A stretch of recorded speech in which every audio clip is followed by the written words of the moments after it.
सदाबहार पौधे के बारे में तो आप परिचित ही होंगे। ये डायबिटीज़, ब्लड प्रेशर और पेनासी पाइल्स, इसको आप बवासीर कह सकते हैं, उसके लिए भी रामबाण है। आइए इस सदाबहार पौधे के बारे में डिटेल से जानते हैं। सदाफूली या सदाबहारी, सदाबहार 12 महीने खिलने वाले फूलों का एक पौधा है। इसकी 8 प्रजातियां हैं। इनमें से 7 मेडागास्कर में तथा 8वीं भारतीय उपमहाद्वीप में पाए जाते हैं। इसका बॉटनिकल नेम है कैथेरेंथस है।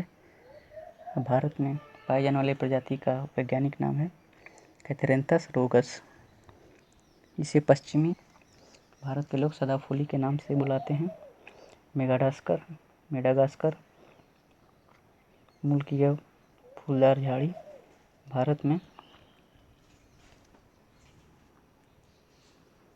कितनी लोकप्रिय है, इसका पता इसी बात से लगाया जा सकता है कि लगभग हर भारतीय भाग में इसका अलग अलग नाम है। उड़ीसा में इसे अपसंक्रांति, तमिल में इसे सदाकाडू मल्लिकई, मराठी में इसे सदाफूली, मलयालम में इसे उषा मालारी कहते हैं। इसके श्वेत तथा बैंगनी आभा वाले छोटे से गुच्छों से सजे सुंदर लघु वृक्ष भारत की किसी भी उष्ण जगह की शोभा बढ़ाते हुए सालों भर 12 महीने देखे जा सकते हैं। इसके अंडाकार पत्ते झाड़ियों पर एक दूसरे के विपरीत लगते हैं और झाड़ी की बढ़वार इतनी साफ सुथरी और सलीकेदार होती है कि झाड़ियों की काट छांट की जरूरत ही नहीं पड़ती। बॉटनिकल स्ट्रक्चर, वैसे तो यह झाड़ी इतनी झाड़दार है कि जानदार है कि बिना देखे इसे बिना देखभाल के भी फलती फूलती है। ये बिना देखभाल के इसे कोई मेंटेनेंस की जरूरत नहीं पड़ती। किंतु रेशेदार दोमट मिट्टी में थोड़ी सी कंपोस्ट खाद मिलने पर आकर्षण फूलों से लदी सदा हो जाती है। सदाबहार का सौंदर्य किसी के भी हृदय को प्रफुल्लित कर देगी। इसके फल बहुत से बीजों से भरे हुए गोलाकार होते हैं। इसकी पत्तियां, जड़ तथा डंठलों से निकलने वाला दूध विषैला होता है। पौधों के सामने भी एक समस्या है।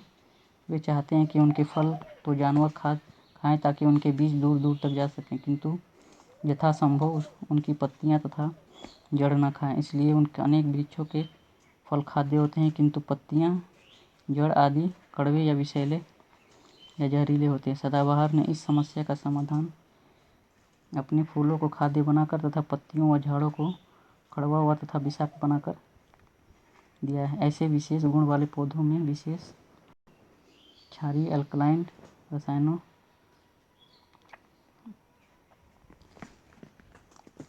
होते हैं।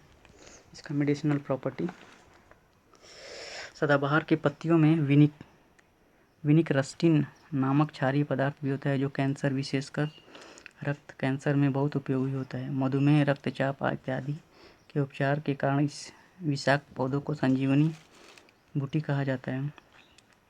यह पौधा बारूद जैसे विस्फोटक भंडारों वाली लाखों एकड़ जमीन को उन्हें निर्मल कर सुरक्षित एवं उपयोगी कर रही है। ध्यान से देख लीजिए इस पौधे को। और कोई भी पौधा नुकसानदेह नहीं होता है। पौधे फोटोसिंथेसिस प्रकाश संश्लेषण के जरिए सूर्य की रोशनी और हमारे द्वारा छोड़े गए कार्बन डाइऑक्साइड के जरिए खाना बनाते हैं, और खाना बनाने के बाद बाई प्रोडक्ट के रूप में हमें ऑक्सीजन दे देते हैं। तो ये इकोसिस्टम का साइकिल चलते रहता है। अगर हम पेड़ काटेंगे तो हमारे द्वारा निकाला गया कार्बन डाइऑक्साइड इसी यूनिवर्स में कंजर्व हो जाएगा और ग्लोबल वार्मिंग को निमंत्रण देगा। तो आप अपने ऑक्सीजन को जनरेट करने के लिए और कार्बन डाइऑक्साइड को डंप करने के लिए ही पौधे लगाएं, नहीं तो आपके द्वारा छोड़े गए carbon dioxide CO2 carbon emission को जगह देगा, क्योंकि CO2 में भी O2 अगर माइनस हो जाए तो C ही बचेगा, तो कार्बन इमिशन होगा। ओके, जय हिंद, जय भारत।